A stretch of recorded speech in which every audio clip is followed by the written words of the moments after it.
All right, just like that, we're back. My name's Dave. It's Mountain Branch Music. Today, we have the privilege of playing a Resurrection Guitars Phishy Hollowbody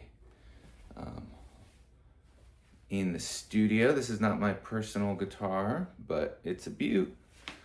Made by Pat O'Donnell from Resurrection Guitars down in Florida.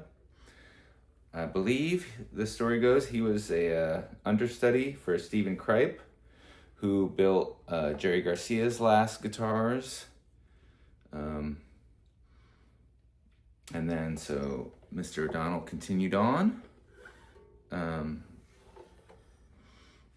building instruments for folks who wanted them. And obviously a lot of those folks were in the jam community. And I know there are Kripe style guitars out there that he built, but this one really seems to have taken off because this was hitting the market about the time Phish was kind of peaking on one of their first peaks of popularity in the early 2000s.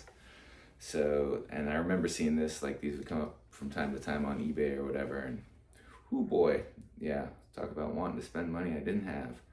And I resisted, but long time comes and goes, and I get to, I've gotten to spend some time with this. It's Koa on the body. There's no bracing and purfling and internal work there, so it's kind of more of a block together hollow body, if that makes sense. And the tailpiece is not strapped into the pin, it's screwed into something under the pin. It's got this great cutaway. Neck joint feels super solid, super sturdy. I've looked in here under the pickup. I'm not sure. We're not going to get into how that goes. But a beautiful curly maple neck, curly flamey. And then look at that volute. It's the biggest volute in the world. And then some bird's eye back there for good measure. Ebony board. He's not stealing Paul's headstock design. We are getting some very Phishy inlay work here. But, it's a Koa small hollow body with an offset design. I mean, obviously, we know where it comes from. But we are here to determine if it does the thing. Will it infinity? We are going to put this guitar through the crucible of infinity to try to get it to sustain forever on the fundamental. What else do I need to talk about? Active electronics. So this has a on-boards effect loop, Obel, which I love some Neutron, but I typically don't find that two-cable method worth the time because I usually have a volume pedal at the end of my effects loop anyway. So if playing an Obel and then getting it to agree with other effects was my main thing, I would really appreciate that. But as it is, it's interesting because it drops the impedance of the pickups really soon after they come out. The signal comes out of the pickups. So it's about as close as you're going to get next to active pickups. And I've noticed on other active circuits, that tends to do something to the sustain qualities and other things as well, at least the way it feels. So it does the series split parallel, I believe, are the things. This is the switch for the Obel, which I just leave off. Master volume, master tone, three-way switch. We've got some mini tuners there. So let's get right into it. I'm gonna put on a loop for a little ambiance, and then I will add a compressor, a transparent style overdrive after the compressor, and a tube screamer before the compressor, in that order. And let's see if we get to infinity.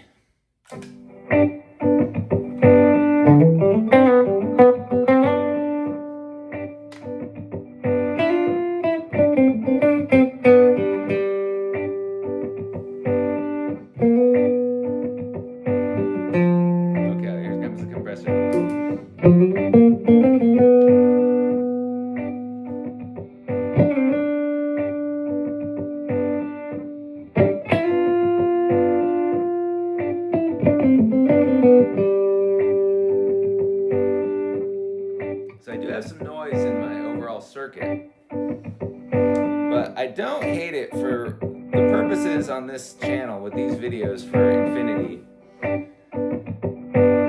The noise creeping in when the note dies out is an indication to you between all the compression in the drive and the compression pedals, as well as the compression in the microphones and the amp and everything else, that note is no longer ringing. So on a true infinite sustain note, you're not going to hear the background noise come in at all. So that's, for you listening at home, that's a good indicator.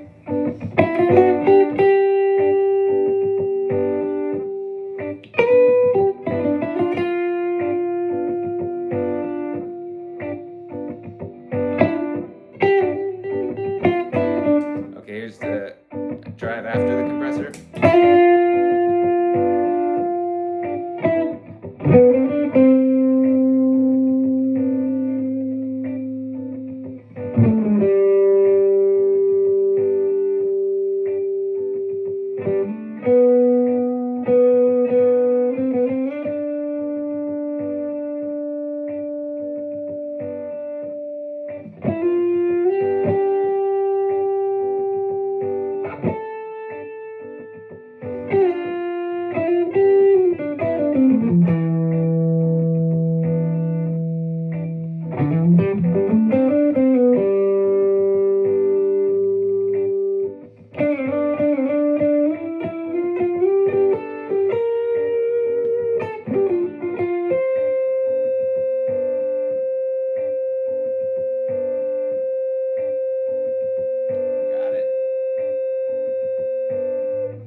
That's our high B from Yem. And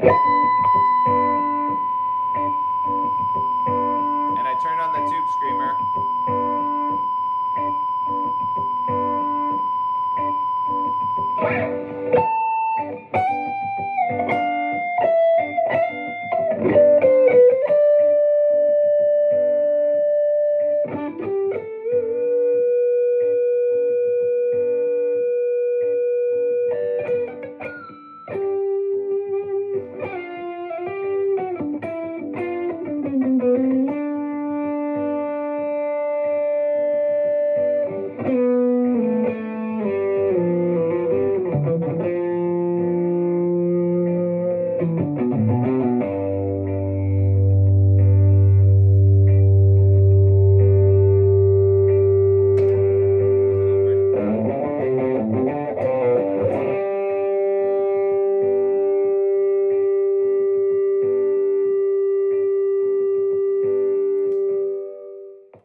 So there you go. Not shocked. This is that's kind of what this guitar was built for. Maybe that's not what the Languedoc was originally built for, but this style guitar should be doing that at this. It's a quality instrument at a quality price. So, and it does the thing that was with everything on in the system, basically. A lot of pedal drive and compression. There it is.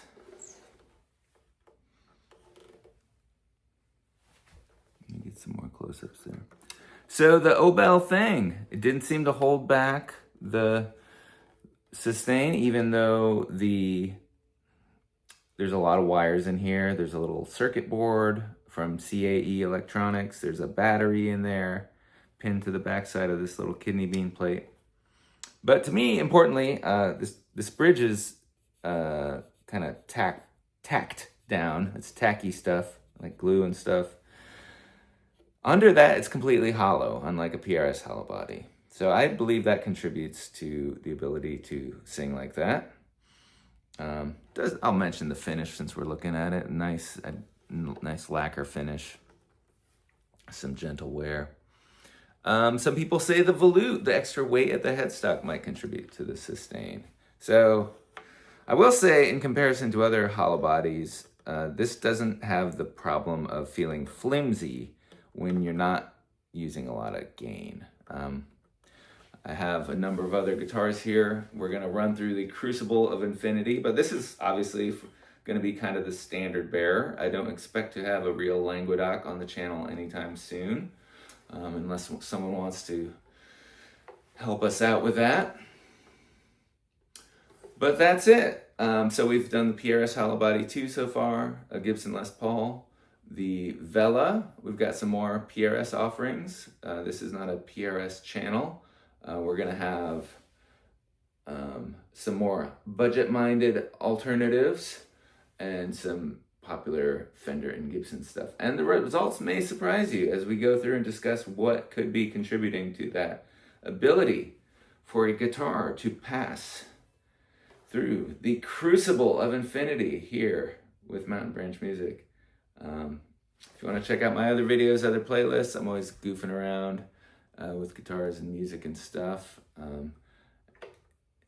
on here. So I will see you next time. Thanks for checking it out. See you down the road.